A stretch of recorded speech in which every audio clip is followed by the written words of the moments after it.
오늘은 지난주에 이어서 고린도전서 13장 사랑장 우리 두 번째 말씀을 나누겠습니다. 여러분, 한 주간 우리가 앞에 말씀을 듣고 사랑은 오래 참고 온유하며 시기하지 않고 하나님의 사랑에 대한 말씀을 우리가 들었습니다. 한 주간 여러분 어떻게 좀 사랑을 실천하며 사셨습니까? 제가 아까도 물어봤고 많은 분들에게 물어보는데 오래 참고 참 시기하지 않고 화내지 않고 이게 참 여러분 쉬우세요? 쉽지 않죠.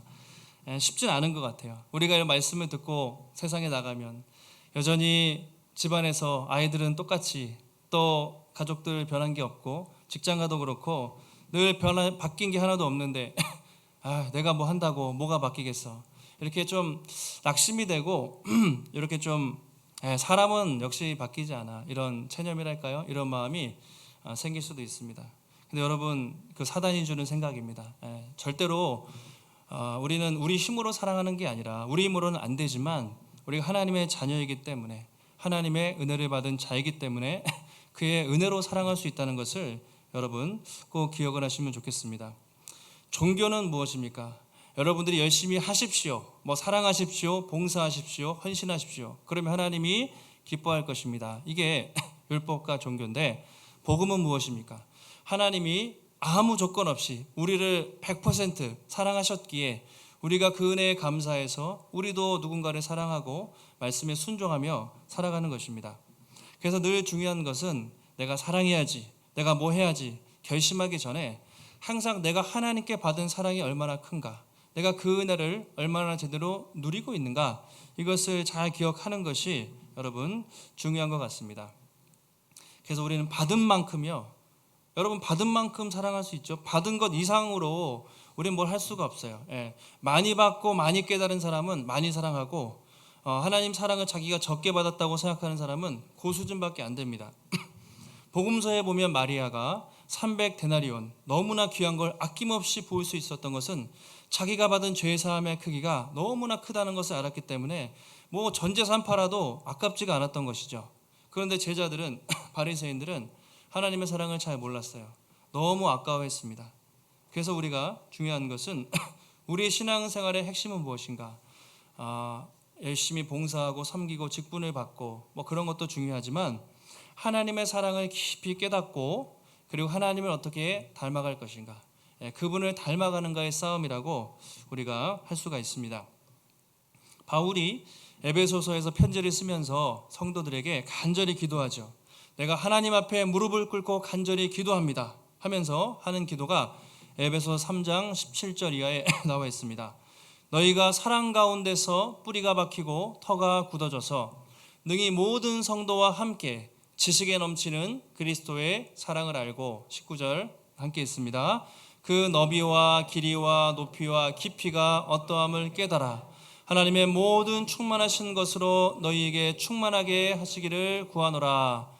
바울이 가장 기도했던 것은 여러분이 복받고 성공하고 잘되게 해달라는 것, 물론 그런 것도 의미가 있겠지만 여러분이 하나님의 받은 그 사랑 가운데 뿌리가 박히고 터가 굳어져서 지식에 넘칠 정도로 도무지 내 이성과 생각을 초월하는 하나님의 크신 사랑을 깨달아서 그 사랑의 너비, 그 사랑의 길이, 그 사랑의 높이, 그 사랑의 깊이가 어떤지를 깨달아서 그 충만하신 사랑을 흘려보내길 원합니다 라고 바울이 기도를 했던 것입니다. 그래서 여러분, 우리가 사랑 말하는데 세상에 말하는 흔한 달콤한 사랑 타령이 아니고요, 이 사랑은 세상에 없는 아가페라는 단어는 세상에 없는 개념입니다. 그래서 우리는 그 사랑을 받았기에 우리도 우리 힘으로는 할 수 없지만 성령이 함께 하시고 날마다 그 사랑을 깊이 깨달아 갈 때에 우리도 예수님을 닮아가는 사랑의 사람으로 하나님이 변화시켜 가실 줄 믿습니다. 그래서 우리는 늘 그 사랑 가운데 우리가 거하면서 살아야 한다는 것입니다. 첫 번째, 오늘 바울은 다른 은사에 비해서 사랑에 대해서, 사랑의 영원성에 대해서 설명하고 있습니다. 사랑이 얼마나 영원한가? 우리 13장 8절 말씀 읽습니다. 사랑은 언제까지나 떨어지지 아니하되 예언도 패하고 방언도 그치고 지식도 패하리라. 사랑은 언제까지나 떨어지지 않는다, 이런 표현을 썼습니다. 떨어지지 않는다. 영어 성경에는 never fail 또는 never ending 이렇게 되어 있는데요. 하나님의 사랑은 떨어지지 않는다. 다시 말하면 실패하지 않는다. 끝이 없다. 다시 말하면 영원하다. 그러니까 세상의 모든 지식과 또 방언과 예언과 모든 은사는 시간이 지나면 사라지지만 이 하나님의 사랑만큼은 영원히 변하지 않고 영원히 실패하지 않는 완전한 사랑이다. 그렇게 말을 하고 있습니다. 근데 고린도 교회는 성도들은 그렇지 않았다는 것이죠. 눈에 보이지 않는 거, 사랑의 은사 하찮게 생각했습니다. 방언 터지고 예언하고 막 똑똑한 사람들이 앞에서 막 그렇게 할 때 막 그들이 자랑을 하고, 그렇지 못한 사람들은 또 위축되고, 야 우리도 저런 은사 받았으면 좋겠다. 막 그런 은사에 대한 잘못된 개념들이 들어왔던 것입니다. 오늘 바울은 그런 방언과 예언과 지식의 은사도 좋지만 그 모든 것들은 언젠가 끝날 것이고 하나님의 사랑만큼 영원할 것입니다. 그렇게 오늘 말을 하고 있습니다. 9절 10절에도 이렇게 합니다. 우리가 부분적으로 알고 부분적으로 예언하니 온전한 것이 올 때는 부분적으로 하던 것이 패하리라. 자, 온전한 것과 부분적인 것을 대조하고 있습니다. 자, 부분적인 것. 이 땅에서 방언을 합니까? 예언을 합니까? 또 어떤 은사가 있습니까? 다 좋은데요. 부분적이에요. 일시적입니다. 세상의 모든 지식과 철학과 지혜는 온전하지 않습니다. 그걸로 하나님을 어떻게 알겠습니까? 그런데 온전한 것이 오면 부분적인 것이 다 없어진대요. 온전한 것은 무엇인가? 예수님의 재림하심으로 새하늘 새 땅이 돼서 완전한 새 창조가 이루어질 때 그것을 온전한 것이라고 말을 합니다. 그러니까 지금은 다 부분적이에요. 그런데 예수님이 다시 오셔서 완전한 새하늘 새 땅이 다시 창조되는 그날에 온전히 우리가 하나님을 알아갈 수가 있다. 온전한 것이 올 것이다. 그렇게 말하고 있습니다. 만약에 우리가 여러분 하나님을 만난다면 하나님 앞에서 방언할 일이 있습니까? 예언이 필요가 없겠죠. 지식도 필요가 없습니다. 하나님 자체가 앞에 계신데 그런 모든 것은 다 의미가 없어집니다. 단 한 가지, 그냥 하나님과 사랑을 누리는 것입니다. 영원토록 그 하나님과 사랑 가운데 교제하고 찬양하고 예배할 일만 남는 것이죠. 그래서 여러분 우리가 주일마다 예배를 드리시는데 여러분 지금 드리는 예배 너무 소중합니다. 그런데 한번 생각해 보십시오. 나중에 천국에서 주님을 만나서 그 앞에서 드리는 예배를 드린다면 그런 날이 언젠가 오겠죠. 얼마나 감격스러울까. 아마 지금 드리는 거 100배, 1000배, 10,000배 비교할 수 없을 정도로 훨씬 더 영광스럽고 아름답게 예배할 그날이 언젠가 올 것이다. 그러니까 지금은 그날에 비하면 예고편도 아니에요. 지금은 그냥 그 훗날에 하나님을 온전히 예배할 그 모형에 불과할 수도 있습니다. 그만큼 온전한 것이 언젠가 올 것이다. 12절에도 지금은 우리가 거울로 보는 것 같이 희미해요. 그때에는 얼굴과 얼굴을 마주대야 할 것이고 지금은 부분적으로 알지만 그때에는 주님께서 나를 아신 것처럼 나도 하나님을 온전히 아는 그날이 올 것이다. 지금은 거울로 보는 것처럼 희미합니다. 지금 거울은 유리로 돼서 그나마 잘 보이지만 2000년 전에는 청동이나 구리 그런 걸로 거울을 썼다고 하죠. 그래서 뿌예요. 또는 얼굴이 있는 모습 그대로 보이지가 않습니다. 왜곡돼 보여요. 희미하게 보인다는 것이죠. 그러니까 지금 우리가 하나님을 예배하지만 너무 감사하지만 믿음으로 고백하지만 사실 나중에 비해서는 너무 희미합니다. 그런데 언젠가 우리가 주님 만나서 예배드릴 때는 얼굴과 얼굴을 마주대하고 페이스 투 페이스라고 되어 있어요. 얼굴과 얼굴을 마주대하고 직접 그분 앞에서 예배할 그날이 있다는 것이죠. 그때에 비하면 지금은 부분적인 것이라고 말하고 있습니다. 그때는 하나님이 우리를 아는 것처럼 우리도 하나님을 여러분 100% 온전히 알 수 있는 그날이 언젠가 올 것이다. 여러분 이게 정말 사실이라면 얼마나 이게 대단한 말씀입니까? 여러분 주님의 얼굴을 하나님의 얼굴을 우리가 대면에서 본다면 얼마나 기쁠까요? 우리가 코로나 기간 동안 대면을 못했잖아요. 줌이나 유튜브로 비대면으로 예배를 드렸어요. 성도들 얼굴도 못 보고 멀리서 그렇게 영상으로 하면서 야 우리가 언제 코로나가 끝나서 대면에서 얼굴과 얼굴을 보고 예배하면 너무 좋겠다. 그날을 사모하지 않았습니까? 근데 이제 많이 풀려서 우리가 이렇게 얼굴과 얼굴을 마주하고 예배를 드릴 수가 있게 됐습니다.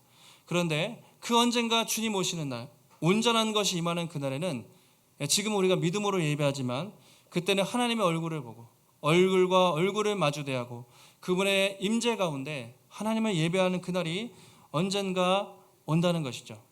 여러분 상상만 해도 기쁘고 놀랍지 않습니까? 별로 여러분 예수님 정말 만나고 싶으십니까? 보고 싶으세요? 별로이신 것 같은데 여러분 한번 생각해 보세요. 태어나서 가장 행복했던 때가 언제셨습니까? 아니면 내가 지금 이것만 있으면 너무 행복하겠다. 예전에 어릴 때 누군가 첫사랑을 했을 때, 아니면 배우자를 만나서 여러분 결혼했을 때, 지금은 다 오래된 기억이시지만 결혼식을 했을 때, 결혼 안 하신 분들은 언젠가 결혼을 꿈꿀 때, 그리고 아이를 낳고 첫 아이를 안고 눈이 마주쳤을 때, 여러분이 그렇게 바라고 원하던 일들이 새 집을 장만했을 때, 자녀가 좋은 원하던 것을 취업을 했을 때 등등 여러분이 인생을 살면서 가장 행복했던 기억을 한번 떠올려 보시기 바랍니다. 얼마나 그 시절 좋았습니까? 그런데 여러분 만약에 우리가 하나님을 만난다면 우리가 그깟 연애하고 결혼하고 자식 낳는 거랑 비교할 수 있겠습니까? 아마도 하나님을 만났을 때 그 영광은 여러분 상상할 수 없을 것 같아요. 그냥 배설물 같다. 바울이 오죽하면 세상의 모든 부귀영화 하나님을 만나는 것에 비하면 배설물. 그러니까 이 땅에서 우리가 여러분이 인간적으로 아무리 행복한 기억을 떠올려도 100배, 1000배, 수천만 배와 비교할 수 없을 만큼 아마 행복한 하나님 한 분으로 완전하게 만족하는, 지금 우리는 부분적인 만족을 가지고 살아요. 근데 그날에는 하나님이 우리 앞에 계시기 때문에 그 영광스러운 하나님, 아름다운 하나님을 예배하면서 영원토록 살 그날이 있다고 말하고 있습니다. 이것이 우리의 기쁨과 여러분 소망인 것이죠. 그래서 바울이 언젠가 우리가 지금 이 땅을 살지만 마지막에 얼굴과 얼굴을 마주대하고 주님을 만날 그날을 사모하십시오. 그리고 그때는 방언도 지식도 예언도 의미가 없습니다. 그냥 한 가지 하나님의 사랑 안에 거해서 온전히 그분과 영원히 예배하는 그날만 있을 것이다. 그렇게 말하는 것입니다. 여러분 그 집을 지을 때 모델하우스 가보신 적 있으신가요? 여기도 삼성도 그렇고 지축도 원흥도 워낙 새로운 집들이 많이 생기니까 이제 이렇게 아파트라든가 지어질 때 모델하우스를 견본주택을 짓잖아요. 가보면 어떻습니까? 저는 직접 가보진 않았지만 막 꿈에 부풀어 있잖아요. 야 언젠가 이 모델하우스 얼마나 멋있게 막 지어놔요. 그렇죠? 막 이렇게 해가지고 창문부터 화장실 해가지고 아름답게 거실 쫙 해가지고 평면도 있고, 사람들은 그걸 보고 와 언젠가 진짜 이런 집에 들어가겠구나 이렇게 좀 꿈을 갖지 않습니까? 그러니까 모델하우스는 좋아도 모형일 뿐이에요. 정말 그 건물이 지어지고 그 건물에 들어갔을 때 여러분 정말 그 기쁨을 만끽하는 것이죠. 네, 집에 들어가야 경험을 해볼 수가 있는 것입니다. 여러분 마찬가지로 우리가 지금 이 땅에서 하나님을 누리고 경험하는 것도 너무나 중요한데, 지금은 모델하우스 같을 수도 있어요. 그런데 마지막에 주님이 오실 때 우리가 천국에 가면 실제 집에 들어가서 우리가 사는 것처럼 살아계신 하나님과 사랑을 누리고 그분을 예배하며 그분과 영원토록 함께할 그날이 반드시 있다고 말을 하고 있습니다. 그러니까 얼마나 영광스럽겠어요. 좀 여러분 영광스러운 상상을 해보세요. 너무 이 땅에 찌들어 살지 마시고 늘 가끔은 상상을 해서, 그게 제가 지어낸 얘기가 아니잖아요. 실제 우리에게 다가오고 있는 실제입니다. 요한계시록 21장을 오늘 집에 가서 꼭 읽어보시기 바랍니다. 그러면 여러분의 제가 말씀드린 것이 그냥 드리는 말이 아니라 실제로 얼마나 우리가 마지막 때에 아름답게 주님을 예배할지 요한계시록 21장에 나와 있습니다. 세상의 모든 악과 또 사단이 심판을 받고 새하늘 새 땅이 만들어졌을 때 21장과 22장에서 그것을 하나님을 예배할 때 얼마나 아름답고 영광스러운지 이렇게 말하고 있습니다. 21장 22절 23절 다시 한번 읽어보실까요? 성 안에서 내가 성전을 보지 못하였으니 이는 주 하나님 곧 전능하신 이와 및 어린 양이 그 성전이심이라. 그 성은 해나 달의 비침이 쓸데없으니 이는 하나님의 영광이 비치고 어린 양이 그 등불이 되심이라. 자, 천국에 가면요 교회가 있을까요 없을까요? 교회 없어요. 뭐라고 되어 있습니까? 하나님과 예수 그리스도가 친히 성전이 되십니다. 교회 건물이 없습니다. 하나님이 성전이신데 건물이 왜 필요하겠습니까? 천국에 가면 여러분 해와 달이 있을까요? 해와 달이 없다고 되어 있죠.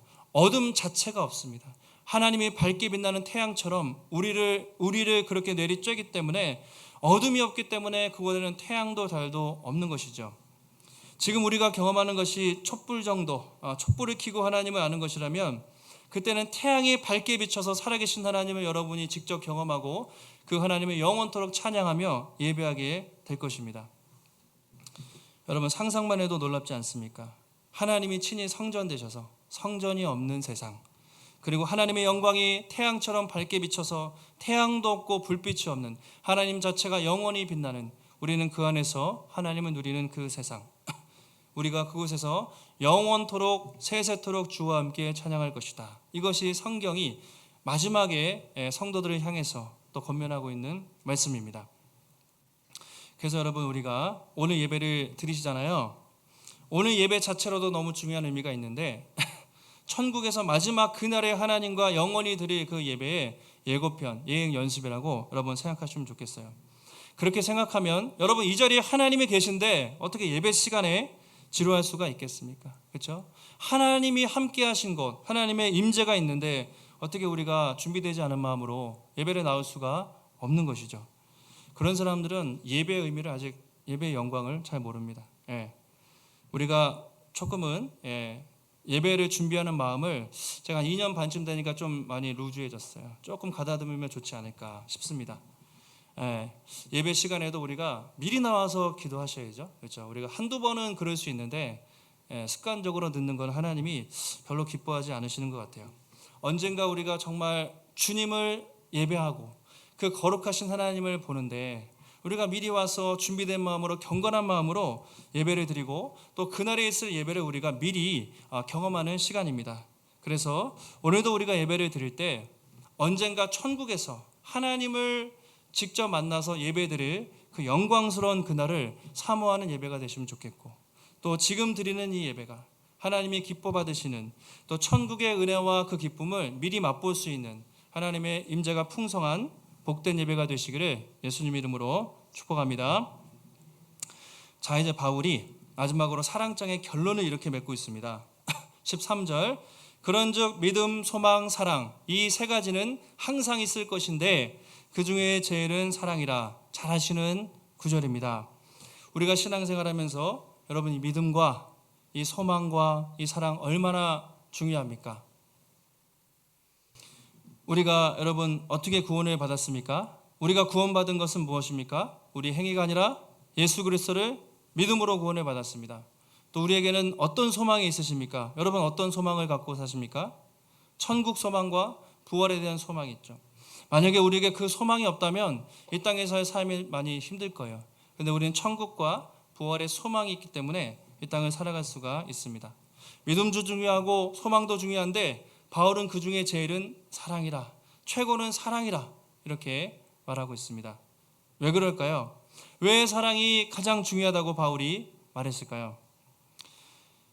여러분 언젠가 우리가 주님 만날 때 얼굴과 얼굴을 대할 때 여러분 그때 믿음이 어떤 의미가 있을까요?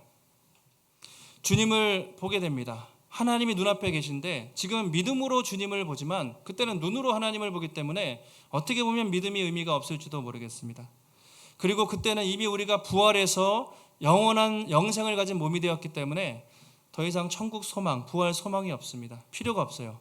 이미 소망이 성취되어 있어요. 더 이상 소망할 게 없어요. 그 자체로 만족입니다. 그런데 한 가지는 영원합니다. 사랑, 아가페의 사랑. 하나님의 사랑을 누리고 우리가 하나님을 사랑하며 영원히 그의 사랑 가운데 거하는 그 사랑만큼은 천국에서도 영원하다고 그렇게 말하고 있습니다. 세상 모든 것은 다 사라질 거예요. 믿음, 소망, 그리고 어떤 은사, 지식, 예언, 방언 다 사라지지만 그 사랑만큼은 영원할 것이다. 그래서 믿음, 소망, 사랑 다 중요하지만 그 중에 제일은 사랑이라 그렇게 말을 하고 있습니다. 여러분 우리가 성경을 이렇게 보시는데 성경을 여러분 읽을 때 어떤 마음으로 읽으세요? 성경 보실 때 성경 지루한 책 또는 어려운 책 또는 뭐 이렇게 큐티하면서 하나님의 나에게 뭐라고 말씀하실까 이렇게 여러 가지로 우리가 생각할 수 있을 텐데요. 한마디로 성경은 인간에 대한 하나님의 사랑, 그렇죠? 인간을 향한 하나님의 사랑 이야기, 하나님의 러브레터라고 그렇게 표현하지 않습니까? 예, 정말 그런 것 같아요. 성경을 읽다 보면 이거는 하나님이 인간을 일방적으로 너무 짝사랑하는, 그렇죠, 이야기라고밖에 할 수가 없습니다. 태초에 인간을 너무 사랑하셔서 하나님의 형상대로 창조하시고, 그렇죠, 세상을 다스릴 권세도 주시고, 그렇게 인간을 통해서 세상을 하나님이 통치하기 원하셨는데 인간은 선악과를 따먹음으로 범죄하고, 그때부터 수천 년 동안 계속해서 하나님을 배반하고 거부하고 하나님을 원망하면서 타락의 역사를 우리가 살았습니다. 그래도 하나님은 어떻습니까? 아브라함을 보내셔서 또 민족을 택하시고 이스라엘을 통해서 또 제사장 나라 삼으셔서 세상을 구원하려고 끊임없이 그렇게 하셨지만 끝끝내 그들은 하나님을 배반했습니다. 바벨론에게, 아수르에게 다 멸망을 했습니다. 하나님 그리고 어떻게 하셨습니까? 인류를 심판하신 것이 아니라 바로 예수 그리스도를 이 땅에 보내셔서 십자가를 지게 하심으로 그 끊임없이 배반하는 인간들을 향해서 심판의 칼을 들이댄 것이 아니라 자기 아들을 죽이심으로 말도 안 되는 사랑을 베푸신 것이 바로 성경의 이야기고 우리에게 허락된 복음이죠. 여러분, 인간이 쓴 어떤 소설, 드라마, 영화, 여러분 생각해 보십시오. 이 같은 사랑이 있을까요? 이렇게 일방적인 사랑. 그리고 세상에 존재하는 수많은 종교들을 다 뜯어 보십시오. 어떤 신이 자기가 창조한 피조물을 향해서 이렇게 어리석고 바보같이 일방적으로 사랑하는 신은 세상에 존재하지가 않습니다. 이렇게 끝까지 포기하지 않고 자기의 백성을 향해서 무한한 사랑을 베푸시는 그 이야기가 바로 성경의 이야기입니다. 그래서 시편에 보면 시인이 사람이 무엇이간데 주께서 저를 생각하시며 인자가 무엇이간데 주께서 저를 돌보시나이까. 도대체 인간이 뭐라고 정말 인간들을 이렇게 사랑하시며 끊임없이 우리를 구원하시고 끊임없이 우리를 향해서 사랑을 베풀어 주십니까? 도대체 인간이 무엇이기에? 라고 시편 기자가 말할 정도로 이 성경의 이야기는 끊임없이 하나님을 배신하지만 그럼에도 불구하고 끊임없이 인간을 사랑하시는 하나님의 사랑 이야기라고 할 수가 있습니다. 그래서 신약에서 그 사랑을 대표적으로 우리가 아가페라고 했죠. 아가페. 구약에서는 그 사랑을 헤세드라고 표현할 수가 있습니다. 헤세드. 아마 들어보셨을 텐데요. 하나님의 사랑 또는 인자 또는 긍휼 또는 은혜, 다양하게 번역이 돼요. 하나님의 백성을 향한 일방적인 사랑을 헤세드라고 한마디로 표현할 수가 있습니다. 예레미야에 보면 성경에 많이 헤세드라는 말이 나오지만 대표적으로 예레미야에 보면 31장 3절에 이렇게 기록되어 있습니다. 같이 한번 읽어보시겠습니다. 옛적에 여호와께서 나에게 나타나사 내가 영원한 사랑으로 너를 사랑하셨기에 인자함으로 너를 이끌었다 하였노라. 하나님이 예레미야에게 나타나셔서 뭐라고 말씀하셨습니까? 내가 영원한 사랑으로 너를 사랑했다. 인자함으로 너를 이끌었다. 근데 지금 배경이 어떤 배경이냐면 이스라엘 백성들이 하도 말을 안 들어서 이제 심판할 것이다. 너희들이 다 죽을 것이야 라는 배경 속에서 하나님은 또 한편으로 그 백성을 너무 사랑하셔서 내가 너희를 심판하지만 다시 너희를 구원하실 것이라는 하나님의 마음이 나타나 있습니다. 내가 너희를 영원한 사랑으로, 영원한 사랑, 사랑이 히브리어로 아하브라고 하는데요. 아하브 올람, 그러면 영원한 사랑. 이것은 어떤 조건과 환경에도 흔들리지 않는 일방적인 사랑입니다. 너희들이 수십 년, 수백 년, 수천 년 동안 나를 배신했지만 나는 영원한 사랑으로 너희를 사랑한다. 그리고 인자함으로 너희를 이끌었다. 인자함이 헤세드라는 말입니다.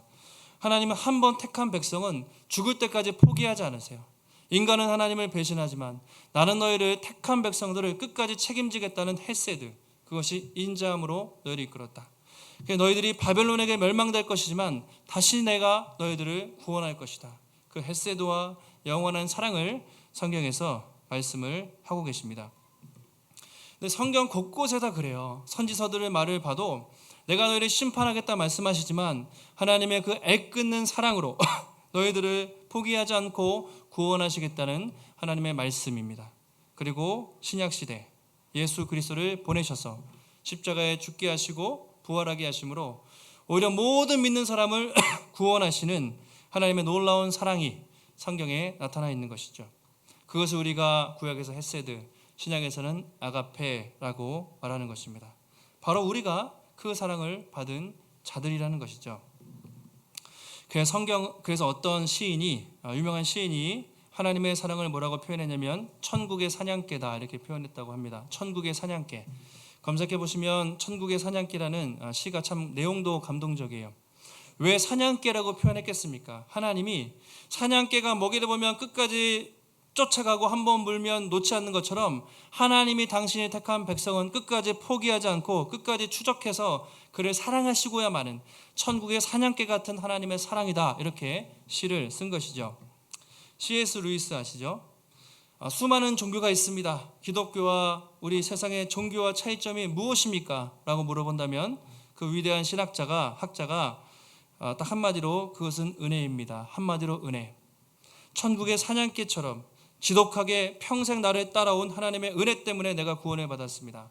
내가 하버드, 옥스퍼드 그 똑똑한 천재 같은 사람이었지만 하나님을 몰랐는데 하나님의 지독한 그 은혜와 사랑 때문에 내가 예수를 믿고 회심해서 이제 하나님을 섬기는 사람이 되었습니다. 라고 그렇게 표현을 했습니다. 그만큼 우리도 여러분 돌아보면 우리가 무슨 자격이 있습니까? 하나님의 끈질긴 그 일방적인 신실한 은혜와 사랑 때문에 우리가 여기까지 왔다고 우리가 고백할 수밖에 없습니다. 사도 요한이 사랑의 사람이잖아요. 그래서 하나님의 사랑에 대해서 많이 말하고 있습니다. 요한일서 4장 7절에 사랑하는 자들아 우리가 서로 사랑하자. 사랑은 하나님께 속한 것이니 사랑하는 자마다 하나님으로부터 나서 하나님을 알고. 8절 함께 있습니다.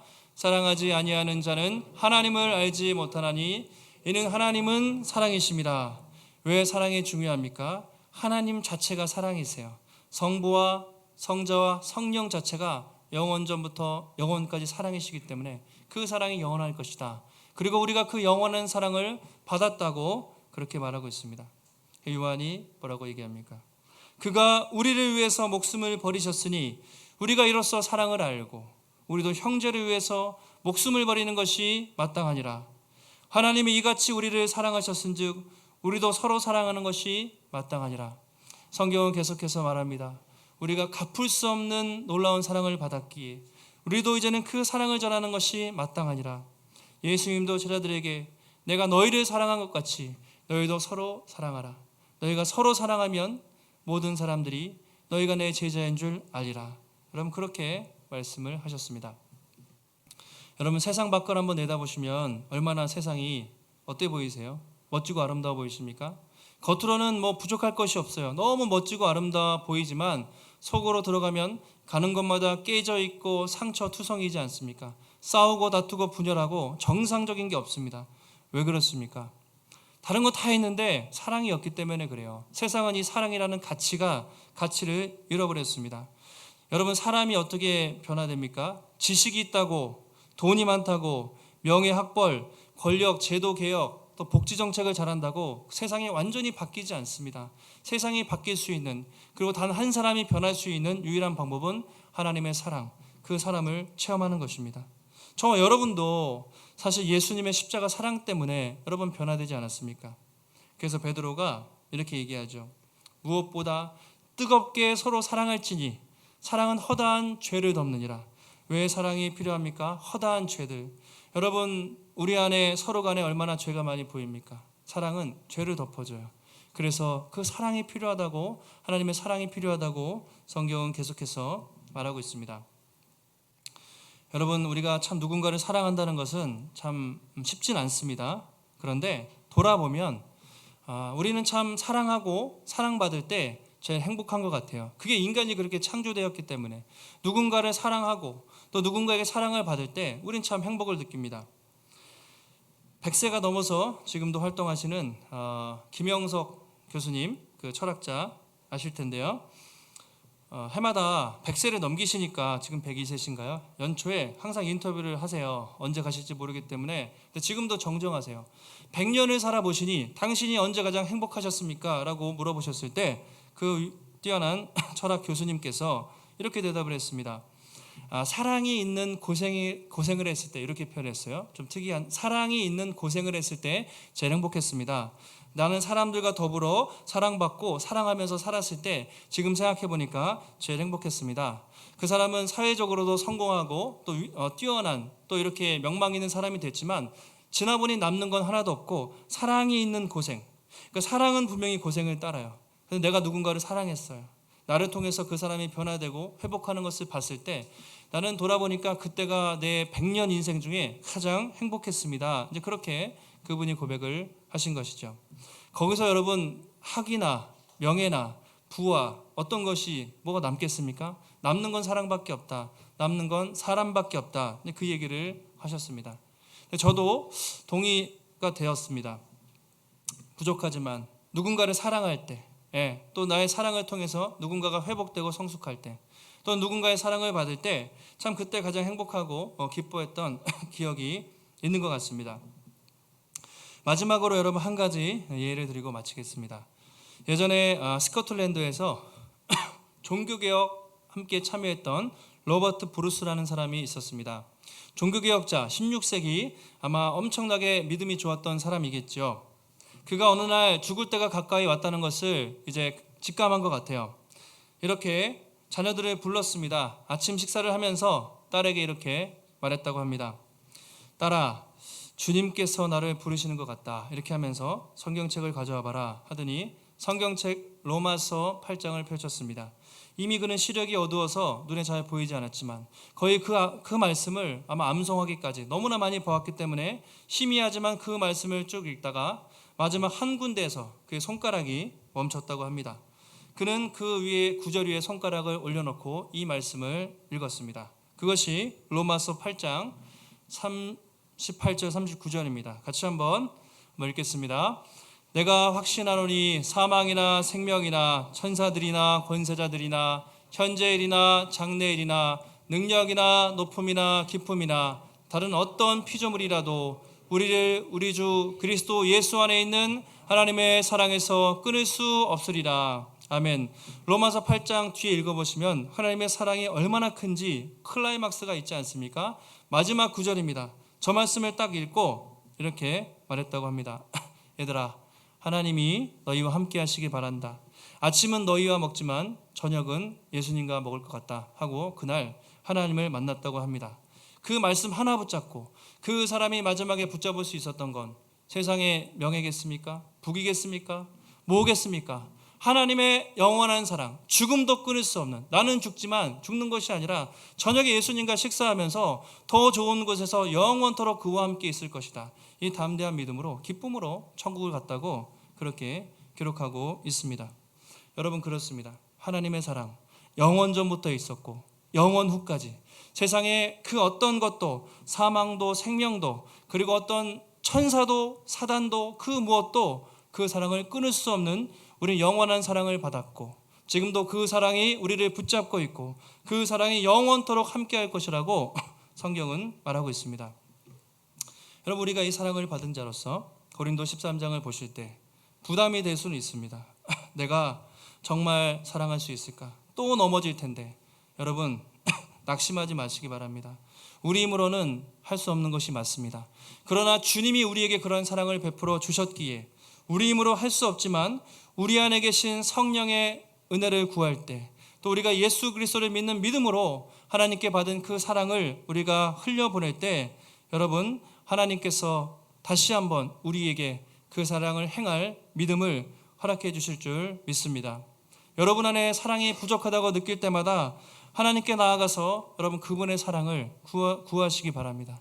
내가 받은 그 사랑을 흘려보낼 수 있게 해달라고, 나는 할 수 없지만 하나님의 그 사랑을 행할 수 있게 해달라고 여러분 구하시기 바랍니다. 그리고 사랑을 실천하실 때 딱 한 가지만 더, 거창하게 생각하지 마세요. 크게 보지 마십시오. 한 사람만 사랑하십시오. 단 한 사람, 여러분이 가장 힘든 단 한 사람 한번 생각해 보십시오. 옆 사람 쳐다보지 마시고 생각해 보십시오. 여러분, 아마 가장 가까운 사람일 확률이 많습니다. 가족 중에서. 저에게 물어보신다면 참 아이러니하지만 제 집사람 가장 사랑하기 힘든 것 같아요. 그냥 인간적인 사랑 말고요. 있는 모습 그대로 존재를 다 사랑하는 사랑은 힘듭니다. 아마 제 집사람한테 물어보면 100% 제가 사랑하기 힘들 거라고 얘기를 할 겁니다. 여러분 그렇습니다. 그런데 우리는 할 수 없지만 내 힘으로 사랑하기 힘든 사람, 하나님께 받은 그 사랑으로 여러분 사랑할 수 있게 해달라고 구하시고, 여러분의 혹시 직장에, 여러분의 혹시 이웃들 중에, 혹시 교회 공동체 안에도 너무나 달라서 혹시 내가 참 품기 힘들고 어려운 사람이 있다면 하나님의 그 영원한 사랑을 부어달라고 여러분 기도하시고 여러분 그 사랑을 실천하시기 바랍니다. 여러분 하나님은 사랑이십니다. 사랑 자체이시고 그의 사랑은 영원할 것입니다. 하나님 우리를 그 사랑을 전달하는 사랑의 전달자로 부르셨습니다. 한 주간도 세상을 살아가실 때 먼저 하나님께 받은 그 사랑을 여러분 풍성히 누리시고 여러분의 가정과 여러분의 직장과 또 교회 공동체 안에서 그 하나님의 놀라운 사랑을 풍성히 체험하고 또 그 사랑을 증거할 수 있는 복된 모든 성도님들이 되시기를 예수님의 이름으로 축원합니다. 하나님 감사합니다. 우리가 2주 동안 고린도전서 13장 말씀을 보았습니다. 왜 그 말씀이 고린도 교회에 있었을까 생각해 보면 인간적으로 너무나 뛰어난 교회였지만 아이러니하게도 사랑이 없었기 때문에 바울은 하나님의 사랑을 그렇게 전했습니다.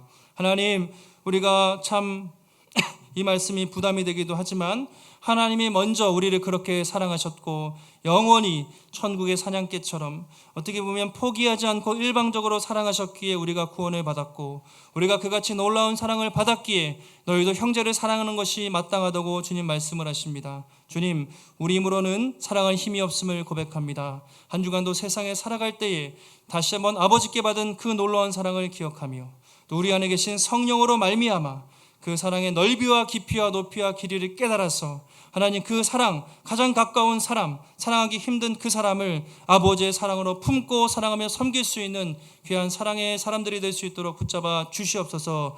복음의 숲교회가 은사가 뛰어나고 또 하나님 성장하는 것도 중요하지만 무엇보다 서로 사랑하며 사랑이 넘치는 귀한 사랑의 공동체가 될 수 있도록 주님 붙잡아 주시옵소서. 하나님 오늘도 주의 전에 나올 때 우리의 마음을 들여서 주 앞에 귀한 예물 드린 모든 손길들 하나님 축복하시며 우리 인생 가운데 하나님 어렵고 힘들 때마다 하나님 날마다 채우시고 공급하시는 주님의 귀한 손길을 경험하게 하시고 날마다 끊을 수 없는 하나님의 사랑 가운데 거하며 한 주간도 사랑으로 승리하는 귀한 한 주가 될 수 있도록 주님 붙잡아 주시옵소서.